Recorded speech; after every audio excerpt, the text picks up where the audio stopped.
and welcome to a talkie on the Bearfoot Miniatures channel. I'm joined today by Dom, who was also a co-host of Road to Terror. I was about to say Bearfoot Miniatures. Yeah, I was going to say. I was like, no. But yeah, a Road to Terror podcast member. A long time ago now. Yeah, it's like a bit of a lifetime ago now, isn't it? When you think about how much has happened since then. But yeah. So we're going to be going through ZM because it was a big part of what me and Dom used to play. Yeah. Especially like when we were on the podcast, like Heresy 1 era. So you've just come back from Thailand. I have, yeah. Yeah, dive straight into the ZM mainly is what I understand it. Yeah, I think it was. It was the game I wanted to play the most. The timing was really good because obviously I went to Thailand and literally within like a month the game got released, and that was a really frustrating time. Like getting all the snippets, hearing about it, and like reactions and change the game, it's destroying everything. My triggers, it's terrible. It's like it's like Dreadnoughts are ridiculous now. They're basically Primarchs. It's it's snipers. It's broken the game. Hearing all of that. And I came back just as Mortalis was being released, and it was a very different sort of attitude to it. It's like, this is great. It's like, this is good. They've smoothed it out and stuff, and I love Zone Mortalis. I love it. It's like the aesthetic of it is really good.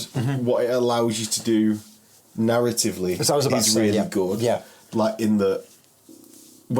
we imagine like this spaceport combat, like fighting in catacombs, like mines, like on Calth, Betrayal of Calth. You could do an entire thing just on Talon Calth, bunkers. Yes, got like it's just so many possibilities, so many combinations, and that's great. And it like you said, the narrative aspect and something that you guys are going to do with Melos, and it just and I've seen done with other words leave my mouth. Sentences. But other events teams have utilised it in that way. And like for example, I think we've talked about like you said, like I love the idea of a boarding action happening when you're simultaneously playing a game of Battlefleet Gothic. You could do games like that with the missions because of having the ZM rules. Yeah, and it's a reasonably fast game, but even though contrary to what we've just played, but it was. Dom's criticising the filming process. No, I actually found it quite smooth and enjoyable. It was good. But no, sincerely, I did like it. But what I like about it is in comparison to the normal frontline game, it's faster. It's more. It also allows you to utilize units don't really get to shine, and it's. Yeah, I think that's something that really appeals to me. Again, like from the narrative perspective, you can play lists that would never be with units that wouldn't. Let's face it, we're just not going to use. I think it throws up its own challenges. So, like one thing that I think we're gonna go through the rules today, not like with a fine-tooth comb or anything, but to give people that might not know the most about ZM a bit of an overview. Yeah. Some things that we found might work, or like things from reading the rules and then playing it, we found might have worked differently. And then I'm going to force us to do, because Dom might not want to do this, what I think everyone should house rule on it. Because I love the ZM rules, right? Yeah. But after playing, I think it's like 8 games now. Yeah. 10 games maybe.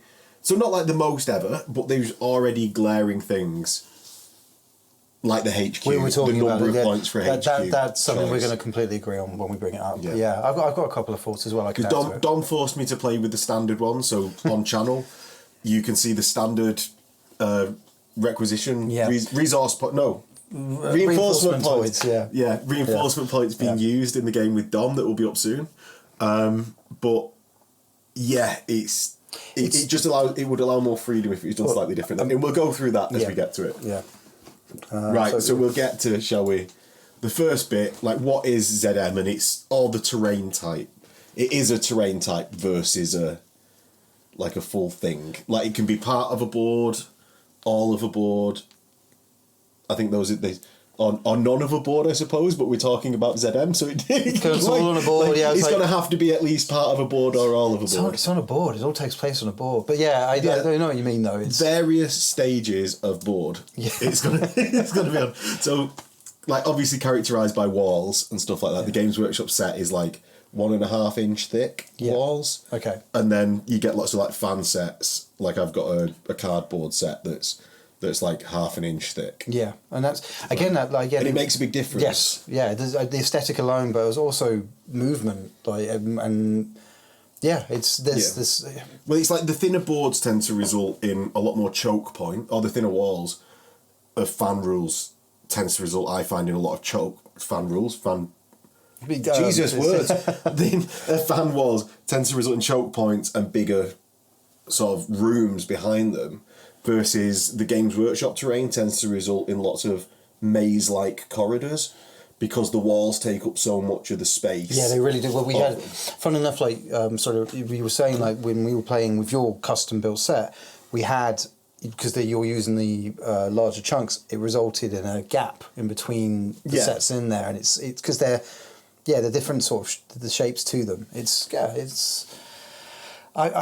I haven't played enough with different sorts of terrain. In fact, almost exclusively, I've played the game with the official Forge World Zone Mortalis set. And that's the original one that you've played with rather than the plastic. Yeah, the absolute original one. Yeah. So you've got the boards that were absolutely set, and it's great. But I do really like, and it's something I do want to do more of, is playing with more creative style boards, more different things that aren't just tunnels, basically. Or sorry, cavernous mazes. Yeah. A bit more character to them as well would be nice. Yeah. So I think we'll just skip over like the doors is going to be a key one, but we'll get to it when we come to it. But like, let's get to one which actually features about. I may have skipped it out. So yeah, these that's one of the things with the new plastic sets, is that you've got 3D verticality in your terrain. Yeah. Now, in that you can go up and down ladders, things like that. You can have the more cavernous rooms with the Sector Mechanicus boards that Games Workshop do. Yes. I think we've got a bit of terrain up there, like, to play on. So it gives that more open. There are more open areas in modern ZM, or the possibilities of it, than there are in that maze-like corridor. Absolutely. And I think it's its own dynamic. Like, I think it allows you to do things with choke points, and this is like, we'll come on to doors now. So one of the things with like walls and where walls meet is, I think, one of the key bits of ZM for like tactics. So here is one I prepared earlier, or semi-prepared. So if you have your enemies on this side and you're on this side of a wall, right, where you actually position yourself, I'm defending this doorway. Yes. And where you position yourself in this doorway to stop your enemy coming into this room actually really matters. So if I position myself in this doorway and I've got my squad behind, right? Mm-hmm. Got that many in the squad, say. Yeah. And the enemy's all outside. When they charge me, they will get much more people within their squad coherency radius as I will, because they've not got the limit of terrain. Whereas because there's this bottleneck, I'm only going to be in coherency with this model. Right. So defending further back into the doorway so that happens in reverse. Oh, I see. Is really important in ZM. So it's one of the fun things about doorways, and like, as I said, like in fan-made sets, you might not get this as much because of the width of the doors. But if you're working with those ones, that's a really important thing to consider. Which are like 2 inch from top to bottom. Like distance here, you can't see my mouse, I don't think, on screen, but yeah, it's really key to the set, and I think it's one of the interesting tactics that you get in ZM. Now, along with that, when you're also engaged in corridors, and Dom, this actually like really came into it in our game. So this is like a Games Workshop scale, like when we're looking at it. So the walls are the same thickness as like one of the movement sections. Okay. This came into it in that I'd placed a squad with my solar around a corridor, do you know, on the bottom of the board edge? Yeah. And then that allowed me to block Dom's squad from getting past, and you can't wrap round. Because there's not enough space to do it. Yeah. Which was And it's something that comes in particularly... I would argue that won you the game. It did. No, it did. It did. Like, so if I've got a base that, say, each of these squares is 40, 50.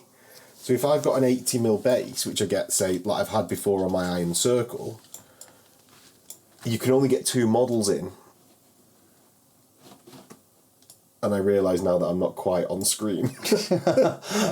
So you can only get 2 models in if you like have large bases. Yeah. Whereas a defending squad may be able to get, like, especially if they've got skirmish, the amount of ranks that you get within the game really magnifies because you've got to be in engagement range. Right. So say Night Raptors, not Night Raptors, Terror Squad. 3 inches, yeah. Yeah, going to be 3 inches. Yeah. Space Wolves get 3 inches from having skirmish. Is that all Space Wolves? Their Grey Slayers and Grey Stalkers have skirmish. Okay. So it allows them to get much more in engagement range in ZM, and therefore I would argue is a massive, massive benefit. Yeah, yeah. Yeah. So it's just some ways in which the terrain really affect how the game is played.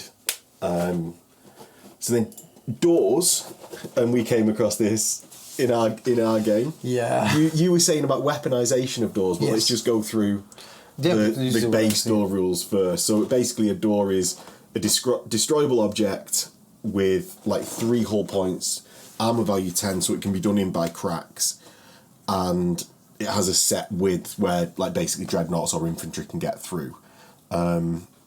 It's in 3 states: closed, open, or accessible, or controlled.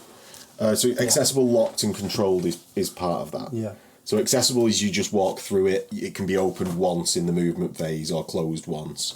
Locked is it has to be destroyed to get rid of it. Or controlled is it can be changed round by whoever controls it. If you're in base contact with it, or if there are control panels, or is that? Well, no, it's not something. No, it's not control panels. So control panels. You're confusing this because we played that a lot in Heresy 1. Yeah.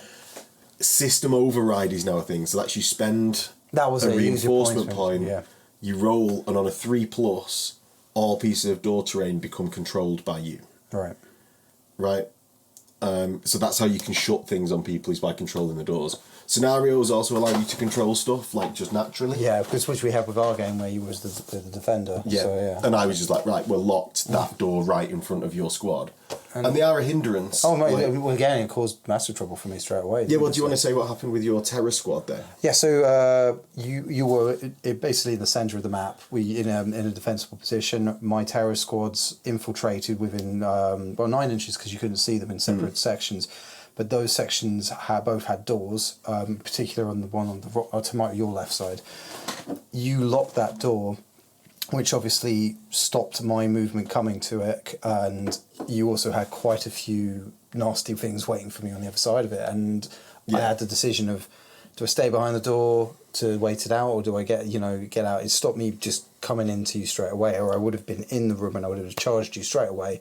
And it would have been a very different situation, I think. Yeah, so basically Dom opened the door, which allowed me to blast in, because he had to charge it to open it because I'd locked it. Yep.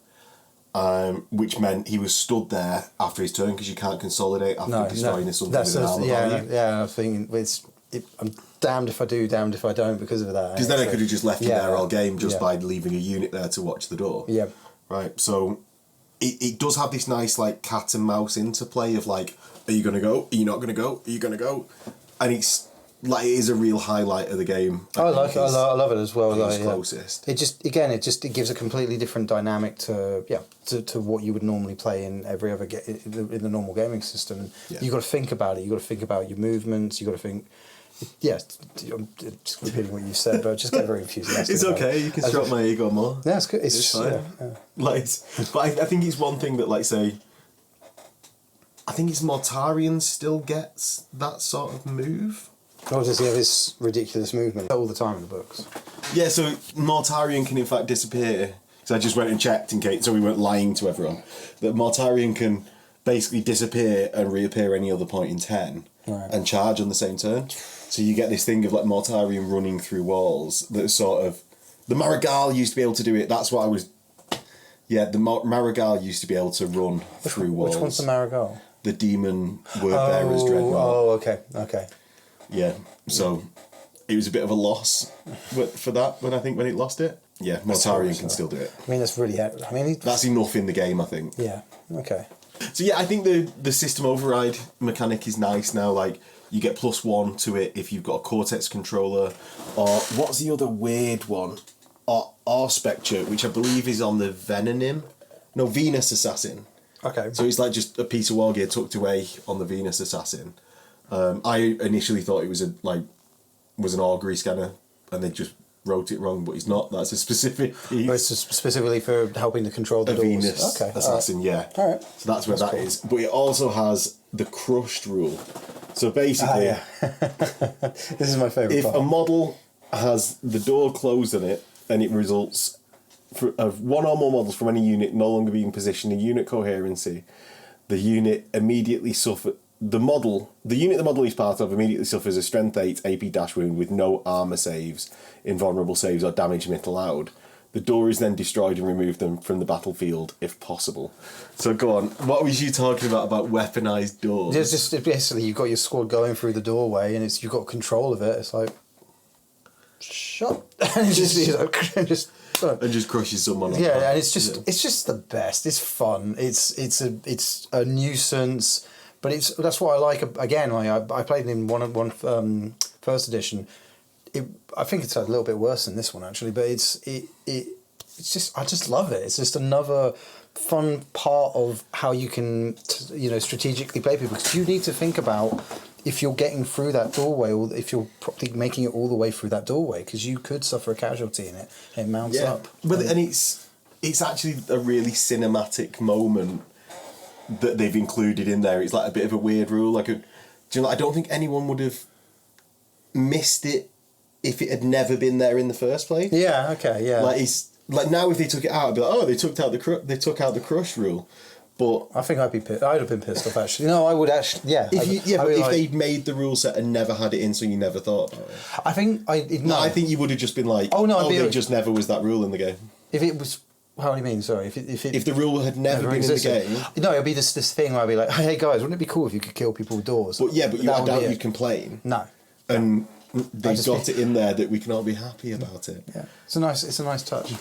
Yeah, so next is Barricades, and I think we'll just skip through this. I think we don't see enough Barricades, debris and stuff like that on boards. Does that just... Sorry. It's just the 5-up covers from walls and well, that just slows the game down then, doesn't it? Well, I think it's really important to get into ZM so that you still get cover save from plasma guns and melter guns, stuff like that. Well, that helped me a few times. Yeah, getting those bits of cover saves. And it's something that I don't think we think enough to put in the boards. They're usually like pristine floors, when really you want dying people everywhere. Yeah, you want corpses. Barrels, more corpses, maybe some crates, more corpses. Yeah, some tins. Yeah, corpses. Yeah. So it's just everywhere, and maybe a few tarantulas dotted about just as terrain because they're terrible in ZM. Well, what you could do is you could make those NCP. All right, so if you could have a situation where if you have a tarantula on the board, if it's my turn and I pass that tarantula, it doesn't belong to either of us, but I pass it, it's within range of the weapons and it's in line of sight, you can then roll for it to shoot at me. And that would be vice versa for me with you. A bit of a home ruley thing that you guys have thrown in. But it's a fun extra dynamic to have. I mean, there's also I don't know actually in this version if you can have you can have it like there's collapsing walls and there's dangerous terrain suddenly happens. There's dangerous terrain, but then I don't think there's random generation of that. Oh, that was that's something that I don't know. That's something that's something you guys have come up with. I don't know if that was the original system. No, it wasn't. That was something that a few events had done. Like we did. I bought a load of rocks that we had scattered about the table and would add to the table if someone fired ordnance weapons and stuff. Scanners did it as well. They had it got ridiculous I think at one point. Yeah, so they did blasts happening based on super heavies on other tables. Yeah. I think they're all good bits of game, especially building on that amount of terrain that you can have on the board and then adding to that, as you said, with tarantulas or generation of rubble. Yeah. Maybe when you throw a grenade, you can create rubble. Although do you throw grenades anymore? No, use a blast weapon, any blast weapon. Pick a blast weapon. Yeah. Like you could generate some rubble that then has these rubble rules that they've got in there that's like a 5 up or 6 up save. Yeah, and another cool thing, something I really like is steps, and like you said earlier about having different levels. So you could, if you wanted to add more about interactivity with the environment, you could potentially destroy the steps, or do things like that to affect the gameplay, and that's actually quite a major thing if you did that, because certain units might not be able to get back down and be stuck up there. Or and I think it's one thing to say is ZM being a smaller game, and also like with not only smaller, but with how you write your lists, which we'll get into, it allows more freedom for other rules because you're not having to remember like 10 different units, 12, 15 different units. You probably have like 3 or 4 units on the board unless you've done something particularly special, like say a Solar Army, which has 3 units per choice. Other than those eventualities, you're likely to have a small amount of units on the board. Yeah. So it allows you more freedom. So actual gameplay of armies in ZM, we've got a big change in that reactions are completely different, right? So you've got reactions are completely changed to the ZM reactions, Interceptor being allowed, and your army's advanced reaction. Yeah. Along with that, like it's worth noting, because I actually got this wrong before our game, told you some lies and then checked it and was like, oh, I got that wrong, Dom, yay. Solar can still make use of their tertio rule because it doesn't specify what reaction it uses it for, only that there's movement and shooting involved in those reactions. So in the movement phase in ZM, you have a suppress action, which is 6s to hit. Oh yeah, snapshots. So it's the same with the flamers as well. So instead of using your flamer shot, you use a D3. It's like Wall of Death, right? Yeah, yeah. So you get your snapshots that cause pinning to any that move within your line of sight, which is potentially devastating if you stop a unit trying. Like Solar here can use their advanced or their tertio reactions to be able to do that with multiple units across the tertio because it's your shooting based. In the shooting phase, you get the displace reaction, which is move your initiative. Again, Solar can do theirs. And then assault, you get the brace action, so it's a leadership check or a morale check because you'll fall back if you fail. It gives you stubborn... Fearless. Fearless. You gain fearless.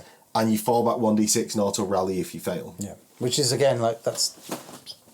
neither are bad, really, are they? So no, like it's in fact I actually like the falling back bit. It would have been actually I would have really liked it if you passed and got to choose whether to fall back or not. Do you know, rather than you pass, you get to choose fearless or fall back. Actually makes more sense. Sort of because in good order you fall back. So it would have been nice. Now they do have big ramifications. This is like I think one of the biggest or one of the bigger sections to go through because in playing it, I'm struggling as I get more into like writing lists. I'm struggling to find ways in which shooting units are really good. Yeah. Like it's pushing, the game seems to push you now into assault units because of that displace reaction. Yes, because every time it's like, what's the point? It's that they're going to move, and you can try and balance it out by having 2 shooting units to give you the choice of it, but. If you know what you're going up, like for example, I had the terror squads with the Volkites and I had the heavy flamers. You're gonna displace for the heavy flamers. That's or you're gonna react for that. Out of their 8 inches. Because that's the smart move. Or even just like get behind a wall. It's so easy to get behind all the walls that are everywhere. Yeah, but like just completely negate your shooting. Yeah.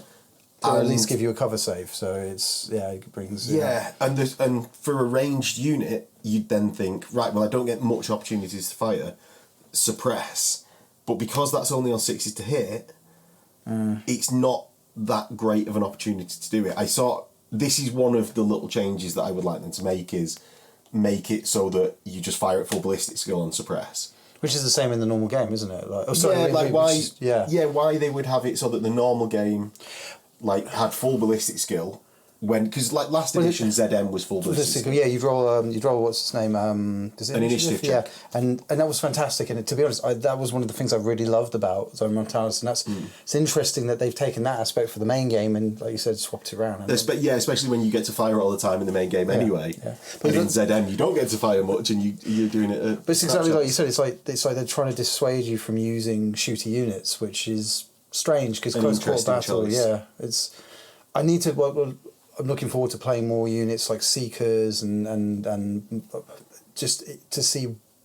Is there a way around it? But we'll see. Yeah, well, I took the Solar today, and obviously, like your melter guns. The melter guns did great, but when do melter guns not do great when people are getting in within 12? If you can catch them. Yeah. But I do think it pushes you, because as soon as if I had a mixture, I was all shooting. Yeah. If I had a mixture of shooting and assault, I wouldn't want to use my shooting units because I'd be making my assault units have a longer charge. So, like, a few games now, I've been trying to do a mixture and always just come down to, I just won't shoot. And I think that's actually a big thing to keep in mind when you're writing your army.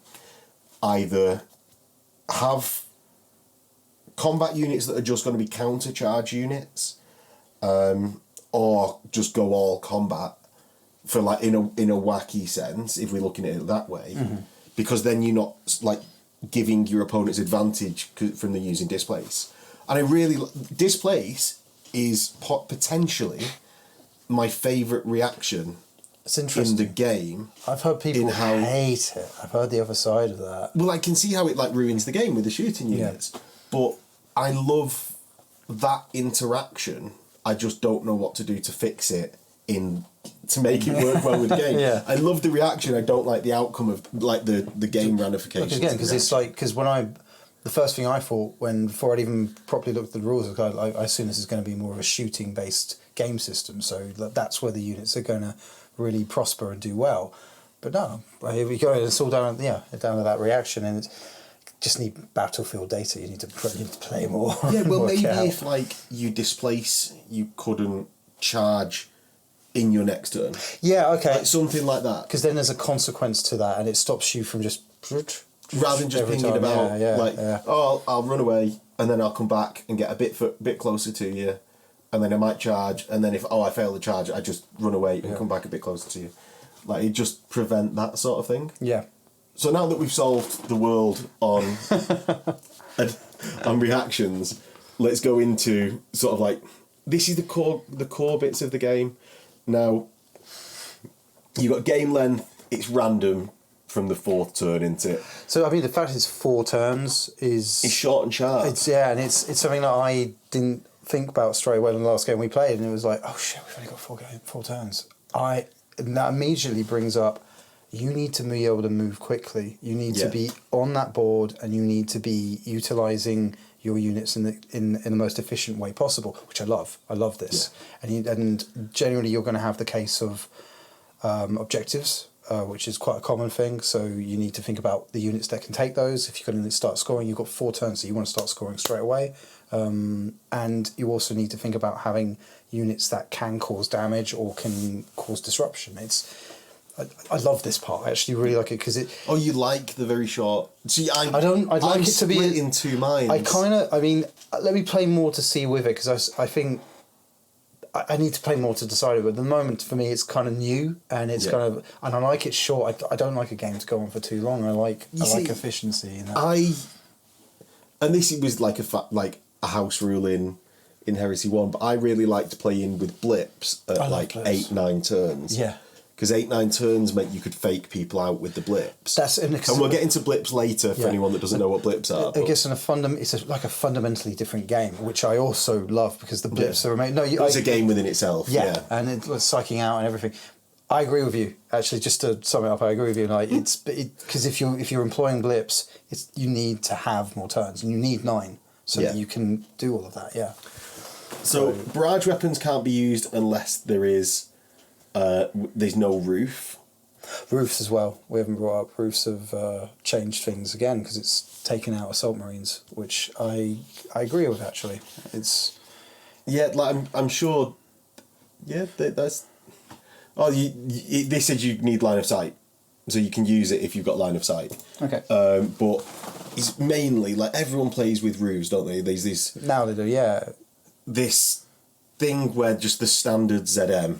If someone says ZM, I'd just assume that it's got a roof. Yeah, because you're in a tight court. It's Well, you close could quarter use battle. like with how they're doing it now, you could be in like a factory and a really dense warren of like with high ladders and yeah. all stuff like that, or you could be in trench. I used to have a trench board that I shamelessly stole the idea off JP from the Age of Darkness. Okay. And made my own trench board, and like that we used to play without a roof, so you could fire barrage weapons and that you could go over the top. That's cool though, because again, like that goes back to what we were saying earlier about different war zones. That's awesome. That's yeah. It was cool. Another thought I had is like, if you're going to allow jump pack infantry, is if you're in a zero gravity environment, so that represents them pushing themselves around. Well, I the had board. this idea, right, that I wanted to play, like, sort of, well, I suppose it wasn't ZM. You play on a wall. You'd magnetise all your bases and play with a steel sheet on your wall. Right. It'd be a good space saving table that you'd play vertically while having a BFG game on a table. That's awesome. Like, so that you guys are playing literally on the vertical. That's great. It's like that scene from No Fear. It's yeah. Fine. Or if anyone's watched The Expanse, the Martian Marines are walking on the outside of the ship with their like clamps on their feet. Yeah. So essentially, Firestorm and Shrapnel, you get blast weapons and templates get +1 to wound in ZM. Yeah. And blast markers only scatter until they hit their centre hits a wall. Their centre does. Yeah, okay, so it's like cool. in this diagram. Yeah, you've got the hole hits a wall. Anything like this on the right hand side doesn't get hit. That's good. And on the left does get hit, which is I like perfectly that. Yeah, thematic, I like that a lot. Yeah, right. It does slightly affect what you take. Like you've been enjoying heavy flamers. Like I don't know how much that would be good against Marines, but I know interrupters that you like. Well, yeah, I mean they. Again, I haven't played with them enough in Zone Mortalis. I actually played with them more on front line. But yeah, just where you saw the effectiveness with them against lesser troops. But I think it's about the rate of hits with the flames. You want to get as many templates on them as possible. But the downside with I always maximise my squad with Night Lords because Terror Assault. Sorry, Talent for Murder. But the problem, and again because of the terrain and the nature of the corridors, you really don't get to use more than 5. Even maybe not even well, that. this is where interrupters come in because they have torrent on up to 2 of their flamer guys. Yes, so they can with the incinerators. Yes, and so you can throw it over, which is really really helpful. And of course you can place it in the. Doesn't have to be straight. You can have it on the on the side. So long as the end of the teardrop is further away. Yeah. Now, what you can do as well is choose to snap fire with any template weapons that are behind dudes. Yeah. So then they just get D3 hits, and although it's not as much as like the other ones, but it's still D3 hits that you wouldn't have got otherwise. So it's just something that allows flamer weapons to be a bit more usable. Because at the moment, I think other than interrupters, anyone arguing flamer weapons are fine as they are. Yeah. Like, you must have a lot of militia or solar in your meta for them to be okay because I find them terrible. Well, I was just to say, like, how many times do you see a flamer squad in a frontline game? You're going to put them in a rhino, drive them right up to the front, have them get out. It's not going to. Then they've got Overwatch, so they can at least flame people on the Overwatch. That's true. Okay, no, that's true. But I mean, like, even then, when they've got that, which they don't have in Zone Mortalis, you don't see them in front line. No. Yeah. And I think because it fits the theme of the, well, for us anyway, it fits the theme of the game to use flamers. But that's again, it goes back to what I said at the beginning. I love that this game gives the the overlooked units a chance to shine and a chance to be utilised in different ways. And instead of just put them in the truck, drive them out, get out, shoot. Here you've got to think about, right, where am I going to send them? What's my placement going to be? Get maximising shots. There's a tactical side to it, which is just awesome. So we get the nowhere to hide rule. So you add +1 to your sweep and advance rolls. So for sweeping people down, so you effectively equal or beat to sweep them because Heresy 2's changed to. you've got to beat them. Blind Panic, and Yeah, this that's really comes into it. Wow. When you're falling back, if you move within 1 inch of a friendly model, that friendly unit has to take a leadership check or fall back as well, and that can set off chains of this happening. Like half an army disappearing. Yeah, It's potentially. yeah. It can be really harsh, but it's a fun mechanic, gets things moving. Objective markers have changed slightly. So controlling them, you have to actually be on the objective marker. Yep, I love that. Denial is within 3. So it's harder to gain an objective off someone. Because you could...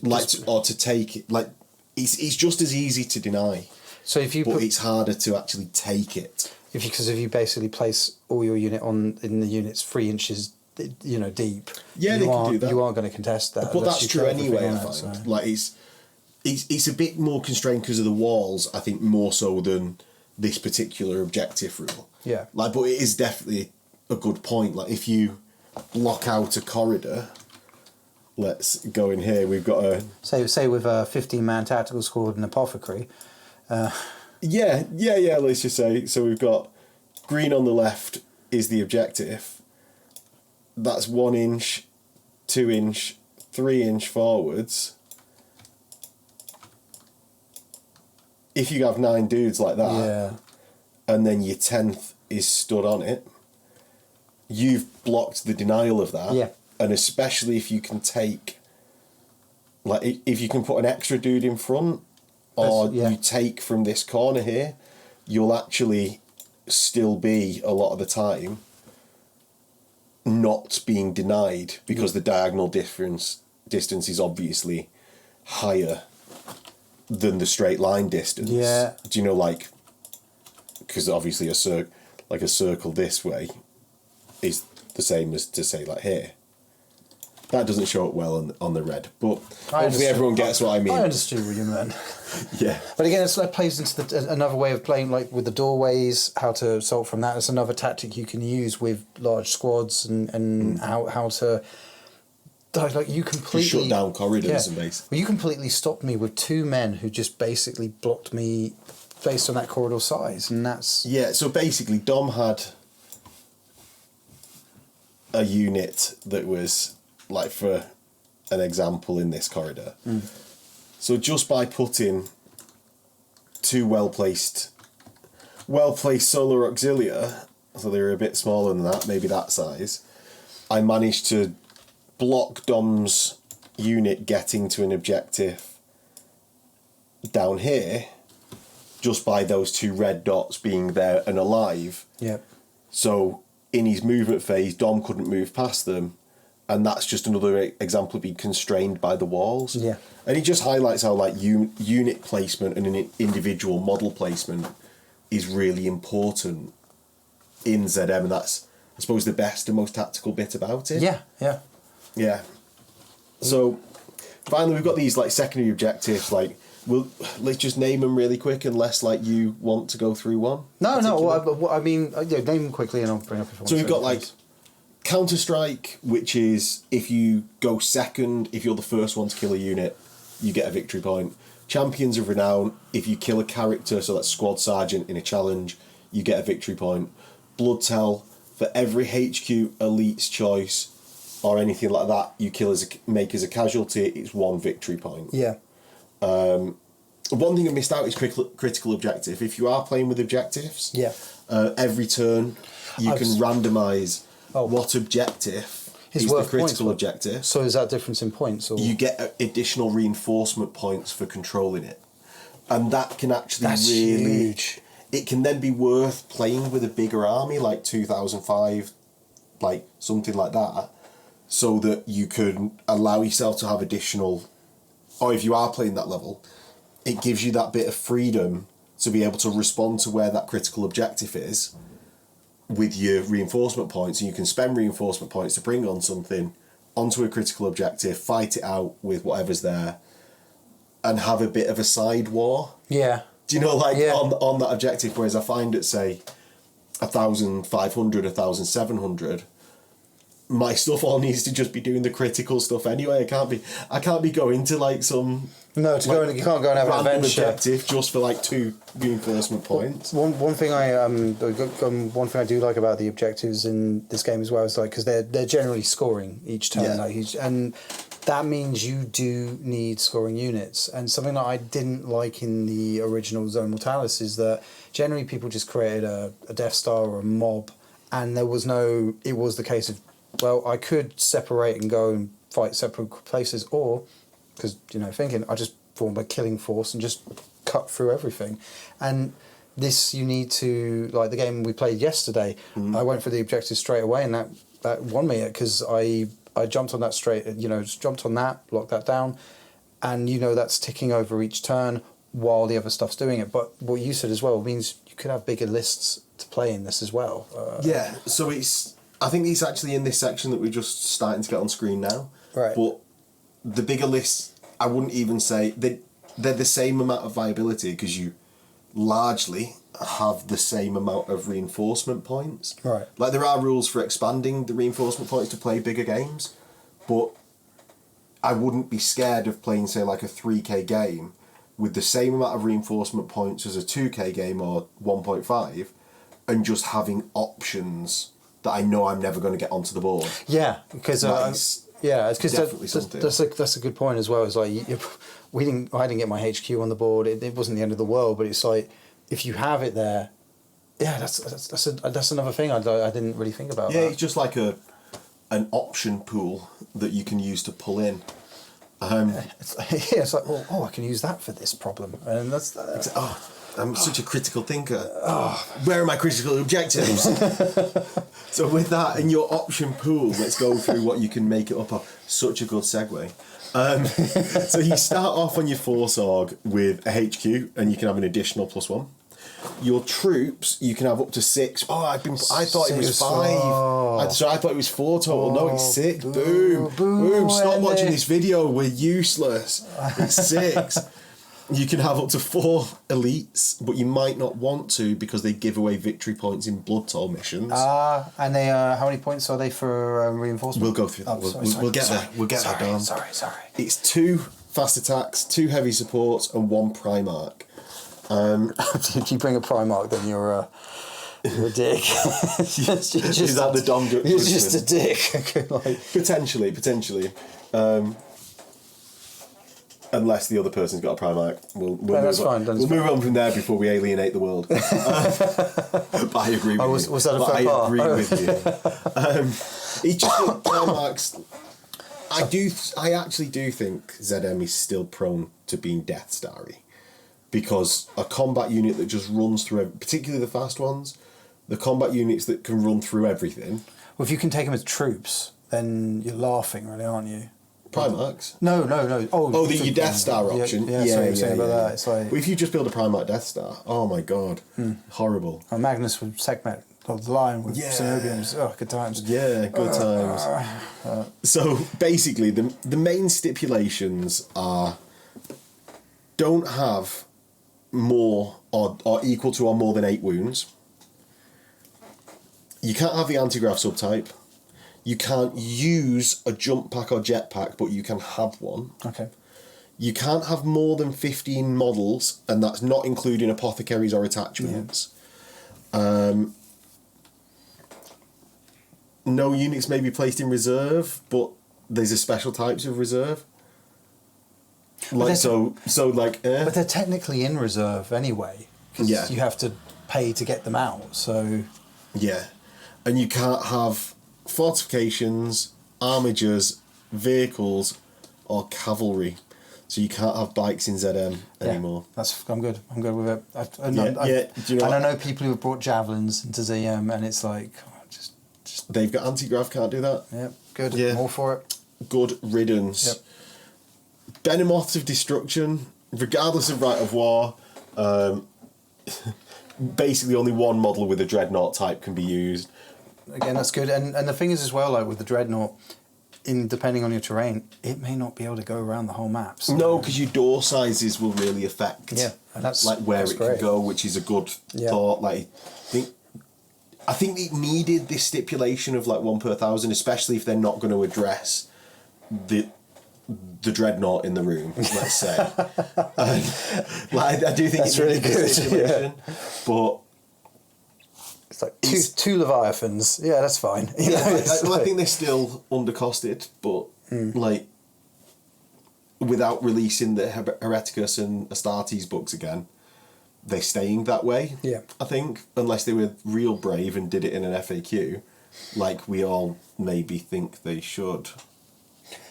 Or just did something about dreadnoughts. Yeah, which is, and this is a constructive. This is a At way least that it's a doesn't good stop way. you doing it. Yeah. And It addresses the problem at least a little bit.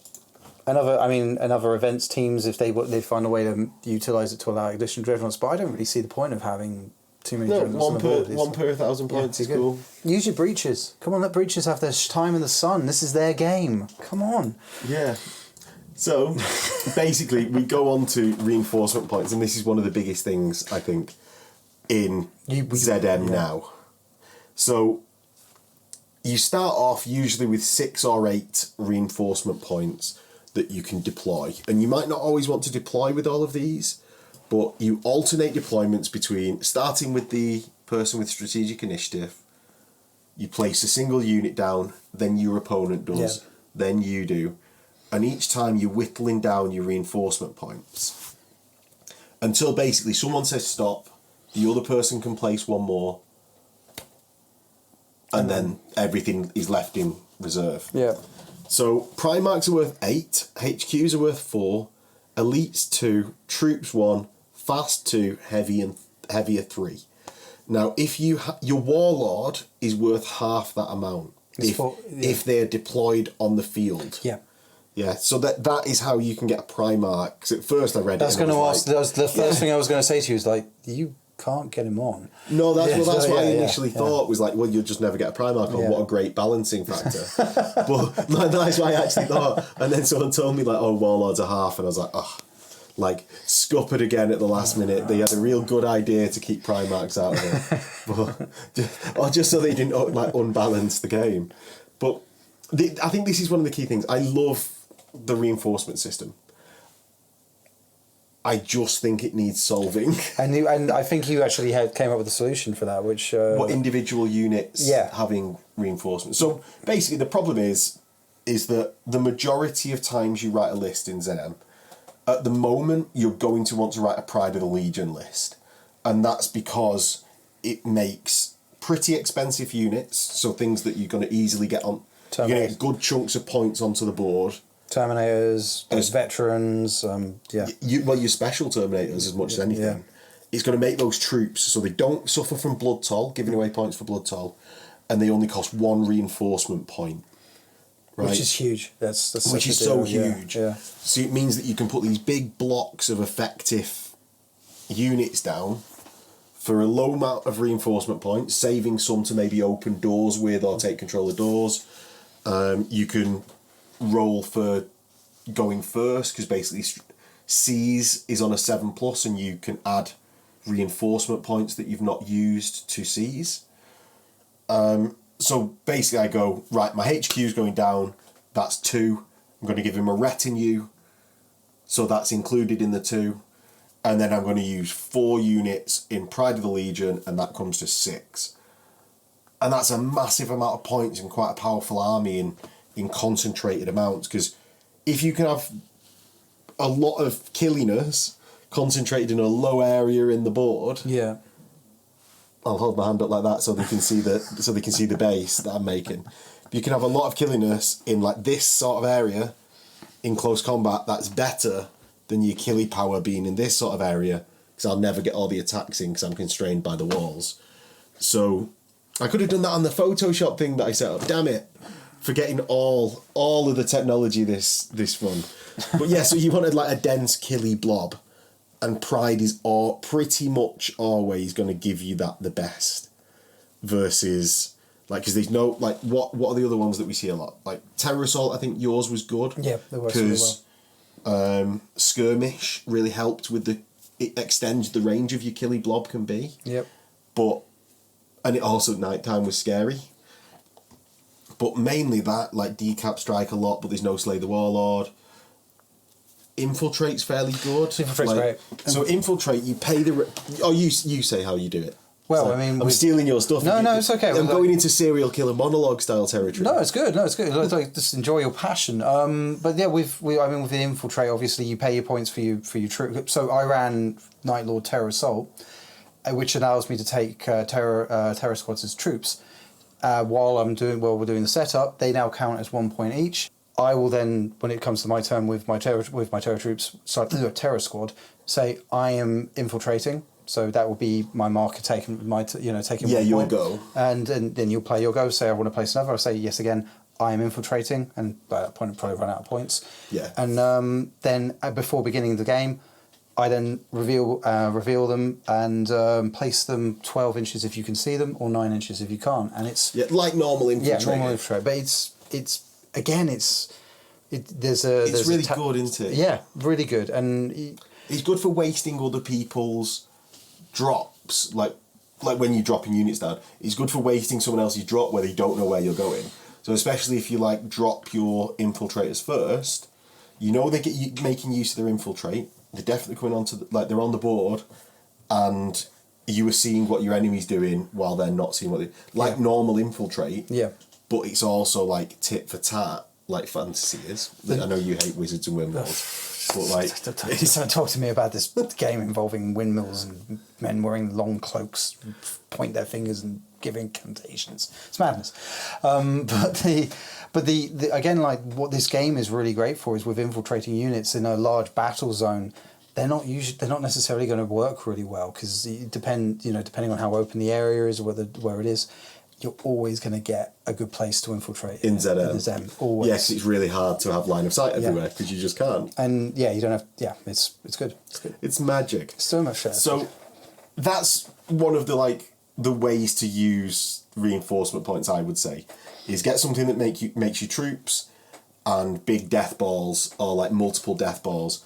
I suppose you could even go the whole hog with troops because you could fit 5 troops.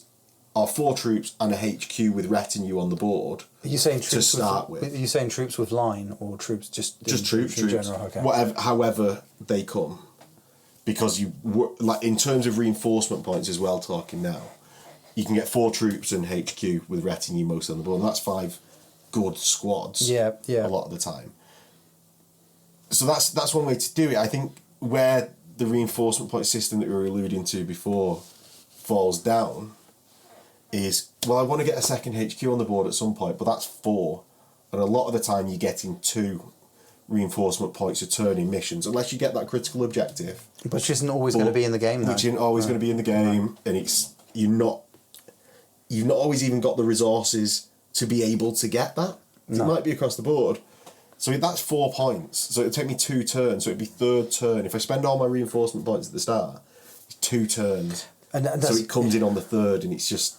And then I need to save up for the unit and get it somewhere useful, so that might be 1 point or 2 points on the opponent's board edge.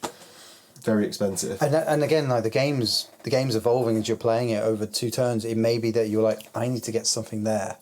Yeah, so it's good to not always bring all your reinforcements on, so you can have a reserve to react to what's happening in the game, because so much it's always evolving, it's always changing. You're employing a strategy that I don't know yet, and it could be the case that something could go catastrophically wrong. So I need to be able to adapt to that, and that's where you can bring on a unit on that side of the board, and that's fantastic. So the counter deploy of reinforcements, is really big. And we've both used that to good effect in the game. Yeah, so. We both ganked each other. Yeah. You brought a reinforcement on over there, have you? Bang. So as you say, it's good to keep stuff off the board, especially shooting stuff. And one thing I do is I find that if I've got a unit that I want to be kept off the board for a bit, that's how I'm planning my list. I want that to have an augury scanner so it can intercept, because otherwise you can't intercept, right? So it's as an aside, we realised this a couple of weeks ago. It's intercept and bringing reinforcements is done in the start of turn phase, not in the movement phase. You don't have a reaction until the movement phase, so you've got to use an augury scanner to be able to react. So I want my unit that's coming on to have an augury scanner so that when you bring your unit on, you can to counter deploy to my unit, you can just be like, I can be like, nope, bam, blah blah blah blah blah blah blah blah blah blah blah. Yeah, it's out. So I came out blasting.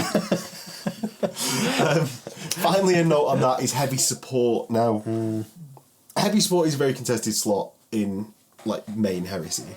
At 3 points, 3 resource points, I don't think it is very good. Like you might have like Death Guard with their moving heavy supports, but you can take a lot of theirs as their heavy supports as troops. Right. If you use the reaving, like I don't think it's a very good slot, and I think it's mainly to do with that reinforcement points.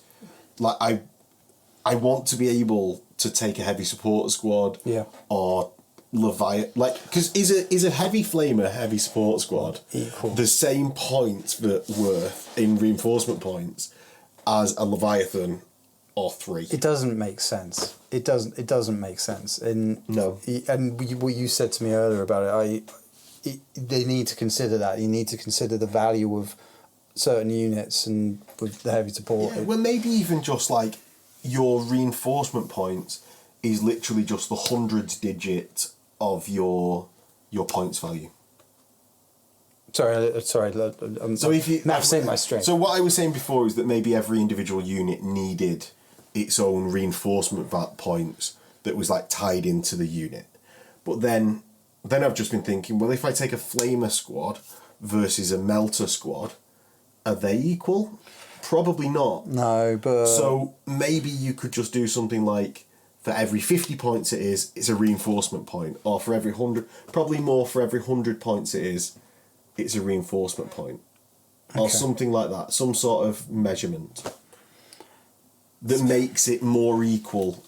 Yeah, I'm not saying these are like finalised theories, but I think there needs to be, as I was saying, tweaks to the reinforcement point system. Because you said right at the beginning, at the end of the day, comparing a Leviathan to a heavy support squad with heavy flamers. Yeah, they're not both worth 3. No. I'm not sure whether either of them's worth 3, but I know there's definitely an imbalance between them. Yeah. So here's one. Is a Terminator squad with Thunderhammers worth 3 times less than a heavy support squad? I think we all know the answer to that. I guess it depends if they're in Cataphractii Terminator armor, because I actually don't think Cataphractii does well in ZM, because it can't run. So I would say it depends on what scenario you're playing. Yeah. And this is one of the benefits of the reinforcement points. I'm nearly blue. Like, what the? Right, so this is the deploying armies. We've gone through this bit because that's infiltrating reinforcements. So getting onto this, you've got counter assault. So in a lot of in all 3 missions, at least one of the players can bring units on from either the table edge or the sides or their opponent's edge for the cost of additional reinforcements. Dom's looking like he doesn't know this. He's being very polite because he, in fact, is an expert of ganking my units from the rear and sides.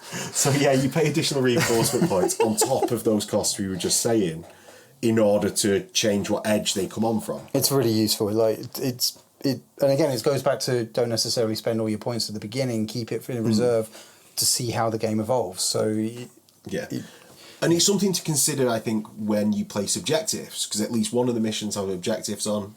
When you place objectives, think about the fact that are you going to be strong on the table, like as in have you taken Pride with a load of units starting on the table, or are you going to be leaving units off the table to come on from the sides or rear?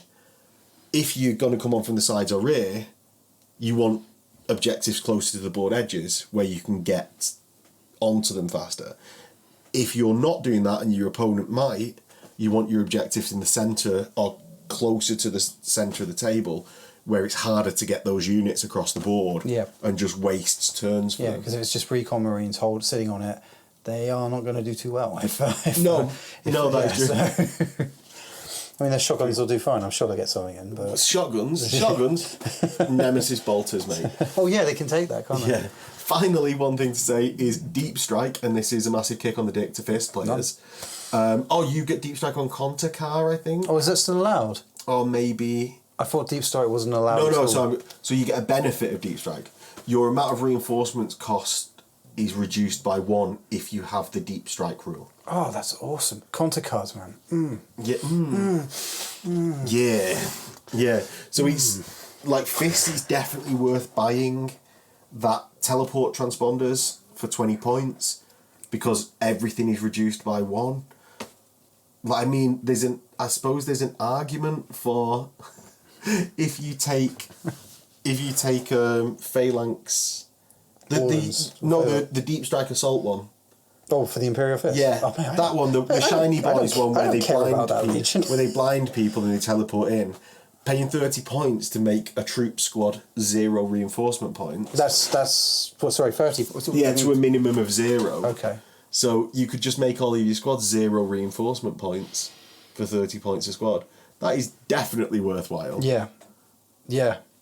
That's mad. Craziness. That's really mad. Craziness. It's crazy that they didn't put to a minimum of 1 because they've clearly thought about it and gone, oh no, 0's fine. Oh my god, that list could be 0's fine. Like we played this out, we thought about it. 0's fine. We're not biased to that Legion at all. It's okay. So we'll just have a quick skim through the missions and then I think we will close it out. So we've got sector control where you place 6 objective markers. Me and Dom, you start with 1 in the centre, and me and Dom played this yesterday. So essentially it's 1 to come on for either player on the sides and 3 on their opponent's edge, and this is more like the meeting engagement type mission. So you are playing critical objective and system override in this. Okay. I really like it. You score at the end of every turn. I'm massive for end of every turn scoring. Yep. Because it allows a weaker army, I feel, to stay in the game. Yeah, because you play the objective. Well, yeah, you play the objective, you kill something, move on to it, and you score. You don't have to be particularly strong to do that. Whereas if you were the weaker army, if you score at the start of the turn, I move on to the objective, the stronger army kills me, I never score. Whereas they move on to the objective, I'm weaker, I'm in danger. so they move on to the objective, you can't kill them, they score. You still can't kill them, they score again. So I like the end of turn scoring. And I used to be big in the opposite direction actually, but I've reformed my ways. You changed your ways. I've changed, man. So yeah, it's a pretty good one. It's like a meeting engagement scenario that I quite like. The next one is Sweep and Clear, and at Sweep and Clear is Battlefield Quarters. You gain 1 victory point for each battlefield quarter you held if you have more scoring units within it than the opposing player. And that's at the end of the battle. So it doesn't get contested if you're both in there, it's just you have to have the larger numbers. Okay. If you have the equal numbers... it's denied? Or? Yeah, I imagine you deny it without just endlessly reading it. So you're playing it table quarters, obviously.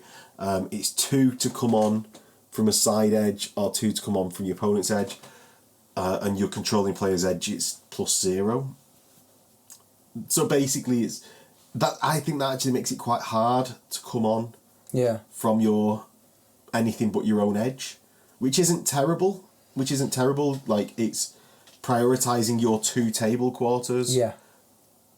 And then your opponents are a bit safer, but you can go for it if you really want. It's then getting up to, like...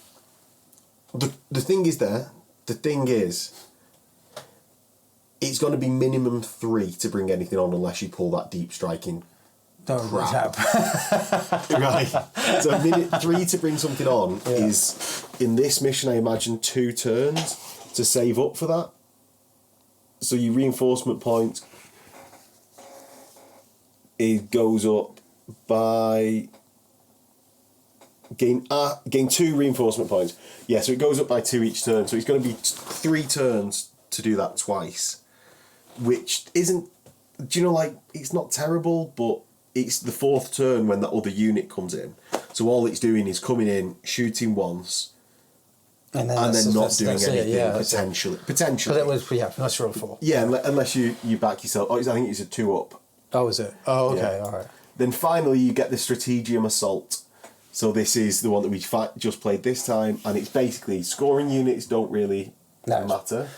Strategic advantage goes first. Attacker gets 6 on the field. Defender gets 8. Both players get 2 per turn, and that's at the end of the turn. Didn't say that before. It's at the end of the turn you get reinforcement points generated. So you're not getting anything till turn 2, effectively. Or the start of turn 2. And actually that was the deployment you had, so yeah. Yeah. So, without giving too much away from mine and Dom's game, I thought this was a very, very interesting scenario. I was a bit sceptical at the start. Yeah. In the whole deployment zone area.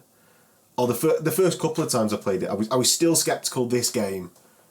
And it's sort of more solidifying. When I think back on it now, I'm like, oh, but would it work? But it has done every time I've played it, so it should be fine. Do you think it's because of the terrain that the way that the layout? Because it was natural. You had a natural kind of bunker position. I think that was nice. Yeah. I think that worked out really well. If everyone watches the game that me and Dom are in, it's the Solar versus Night Lords game that'll be up on the channel soon. We did have quite a nice sort of like square area that we designated as the deployment zone. It definitely played into. Oh, great! Yeah, it was good. It was very good. Yeah. I can see why you would be sceptical looking at it though, because it's. Yeah, I looked at it and I was like, well, it's just going to be a kill points mission essentially. Yeah. Of like, can I table you really fast? Yeah, well, I've got to admit, it's all about how long is that going to take me to get to you. But it wasn't that. It wasn't that at all. No, because you can come in on the sides. I think it's a nice touch that the defender can't come in on the attacker's board edge. I know that sort of seems natural, but on the other ones you can. Mm-hmm. I also think it's nice that it sort of came down then to secondaries, or naturally tends to come down to secondaries, because it is quite easy to deny. If you've just got a tactical squad in reserve, so it's 1 point, and then as the attacker, you're paying an extra 2 to get it into the defender's deployment zone.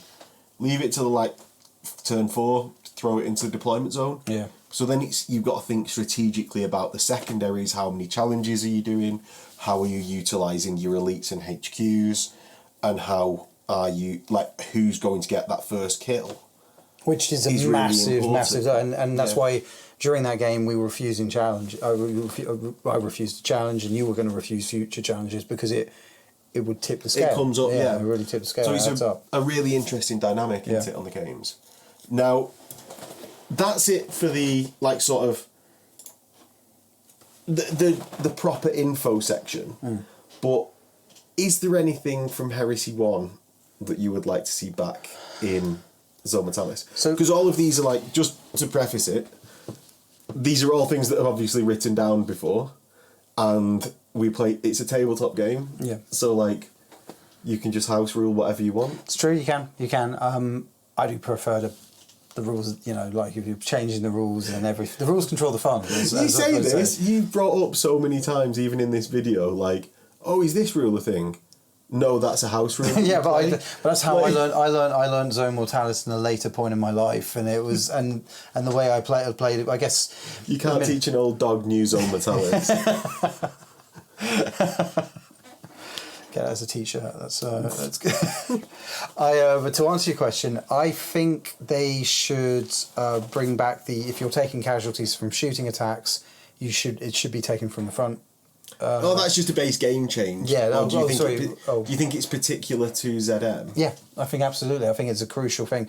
For realism, but if you're taking casualties at the front, it is affecting what I can do, and which the obvious thing is charging, but also getting to objectives. It's diminishing my movement. It's controlling how my composition, because I may have to pull myself in the cover. It's those things are a massive deal. Everything matters in ZM. Everything matters in your positioning and your movement. You brought it up when I was using. Like we were saying about the doors. And how I was moving units. You brought it up in a non-judgmental way when I... You say that like he was judgmental. No, you were laughing so much, Max. But it just because you're... So yours is the direction of casualties that you saw. I just think it's just a bit... I don't like it when I'm suffering those casualties, but I'm just take it at the back. Okay. that's cool. That's fine. I'm just because still not affecting. It's not still not affecting my charge distance and everything. It's like I'm still getting closer to you. Okay, that's good. I've got 15 men with me. That's fine. I'll sacrifice them all. But so I actually really miss blips. So blips is something that I think everyone could start playing with now. It doesn't alter really the base rules of the game. No, it's essentially when you deploy stuff down, you don't deploy the unit. You just put a marker. And you make a secret note of what that marker represents in your units. And that can be a unit with attached characters. Now, when you're moving around, when your blip comes into line of sight of either an enemy unit or another blip, you use that as the center point for deploying your unit from there. The reveal. The reveal. Yeah. So which is the best part. It gives you really interesting situations. And this was something that was in the original ZM rules, I'd just like to say, because it's a bit of a crazy rule. It gives you really interesting situations where you could take like lone characters or really cheap units that you knew wouldn't be any good in the actual game, but they were just something that I might get a bit of use out of them. But what they're really there for is to, if I send my blip over here, they've got to respond to that. Yeah. They have to respond to that. And so then, it led to this like interesting situation of me and Phil, of like Phil had spent like all game with this one blip making its way around the map, and I was like, God, this is like the big bad coming. It's like this is what everything's been building up to. And I pulled units off the front line and sort of like and weakened my defence at the front. As Phil like broke through my now weakened front line, right? Yeah. I got to be able to see what his blip was, and it was just this lone forge lord, and he just lumbering forward. He couldn't move any further than 6. He couldn't run, and I thought he was like a dreadnought or a leviathan, but no, it was this fucking forge lord. Because he can only move 6. Only move 6. And then, so I sacrificed like it was like a unit of cataphractii terminators with fists in Heresy 1. So they didn't have the Brutal 2. So they're not as good. Thunderhammers weren't as good. Thunderhammers weren't as good. Back in the old day. Yeah. But I'd sacrificed this combat monster unit to head off a lone dude that could have been done by a single guy with a melter gun. That's the great thing about it. As an afterthought. But that's brilliant. That's the great thing about the blips is there's a psychological there's a psych out period basically where you don't know what's coming, and I love closed lists. I think is nobody knows where you got. Play it with it. So I was telling you about the Cold War that during lockdown I developed with Will Henry, like because we during the last stages. I went over to play some games when we were allowed to, and he had an army that was 5 times the size of mine. He's got this huge Raven Guard army, and my Night Lords were tiny at this point, and I neglected them a lot. And he kind of said to me after the game, "I know what you've got. I know everything you've got." And I was like, oh, "Okay." And that's Build the Destroyer the Merchant Pringslings podcast, and formerly of Road to Terror. Yeah. Of the former Road to Terror podcast. Yeah. Just for the name drop. It's all connected. Oh my God. Yeah, I know him. He pushed my shit in once. Yeah, but he's pushed all our shit in. Right, so go on. But yeah, so he says this to me. I'm like, huh. Yeah, he's right. At that point, I decided during lockdown, because we all had so much free time, right, well, let's fix that problem. So I began mass production of the Night Lords, and I was churning out a unit at least once a week, but more than that, and I got everything I could, and I started thinking about what I could do to go up against him. So each time we played, he'd go in thinking he knew what I had, and then I'd hit him with a surprise unit which would actually cause him a bit of damage, and actually like really helped by blips. Yeah, because that's the advantage I have. You know, he sees the unit, he's like, I know what that can do, blah blah blah, I can counteract it with this. He doesn't know what it is, so he is working entirely on what he knows his strengths are, but he doesn't know what he's like a prisoner's dilemma scenario. Yes.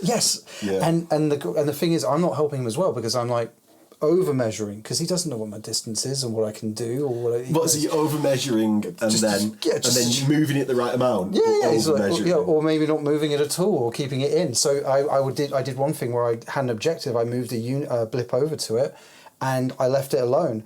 And he, for a while, he was dealing with other things, and he infiltrated a unit in to come up against it. And he's like, right, reveal, thinking it's my tactical squad. No, it's 10 plasma cannons. Surprise, cuckfag. And it's like, yeah, boom. It's like, and that just, for me, when you're playing someone who is as good at the game and who, you know, as Will is, it gave me an advantage and it gave a dimension to the game that was so much fun, and we were both enjoying ourselves. Yeah. And it just, it encouraged my hobby, it encouraged the passion for ZM as well, because it's just great. It's just this fascinating dimension that you won't get anywhere else. And and so that's a combination again, blips, and secret lists. So I think with 2 wish lists, like I was going to say stratagems as well. Yeah, stratagems. But like stratagems have got a bad name in 40k, I think, as I understand it now. Oh really? Well, I don't know why. I have never played 40k. I don't play it. Well, it's not the same. Like stratagems in Heresy 1 were really good for ZM, and I'm going to start trying them out on the channel soon, but I can't say I've already done it. I've done a few. I just like in Heresy 2. Oh no, only with one in one. Yeah, in 1.0 I did quite a lot, but like utilising them in Heresy 2 I think could be really interesting. So it's definitely something I'd say for everyone to like check out. Well, all of the alternate things like Cold in the Void could be really interesting. What's that do? So that's you get basically rending 6 up for any weapon strength 4 or more, unless you have Void Hardened. Again, Void Hardened being heavy essentially in this edition. But that again, I think again makes things like breaches or terminators and stuff like. Yeah, well, it's that enhancement to breaches that I think we all want in ZM, because they're not particularly better in ZM. They should be. They shouldn't. They should be an auto conclude because you want them, because you're like, oh mate, they've got so many benefits. It's insane not to take breaches in ZM. That should be the mindset of like just all the versatility and the tactical, the strength they bring to your army, instead of like, oh yeah, it's novel. I kind of like it. I like the shields. It's cool. Yeah, I like them in ZM because they look cool. Yeah, it should be the actual benefits. It's cool of it. It's like, yeah, if you're taking a tactical squad, you might as well not take power armor. These guys should be. This should be king shit in the game, because they just look it and it's like they're iconic. So yeah. So with that, I think we will start to close it out. So in conclusion, ZM good. Like so concise. Additional things from Heresy 1 worth a look in. Yeah. Reinforcement points, don't be scared of changing them. Like we're changing HQs to 2. Yeah. Rather than 4. And shout out to the sponsors. So we've got Deep Cut Studios, which all of the battle reports that you see on this channel uses Deep Cut Studios mats. We've got Anvil Industries, who are providing something nice for... That's not cash, actually. I did that like cash. No, they're providing something nice for the Melos events that they're sponsoring. Some tasty treats? No. Oh. Things that might be tasty treats, make tasty treats of other things. I think that's too much of a thing, but too much of a clue. But then we've got Little Legend, who's providing prize support for the Painters and Theme Awards. Okay, cool. As well as Everlayer 3D, who's providing some ZME style terrain. So those are you were like things on the surface mount boards or the surface level boards. Cool. That will be like ZM areas. Is that going to be a secret, or is that going to be? It's going to be a secret for now, not until. The Anvil Industry stuff is a secret till the event, maybe.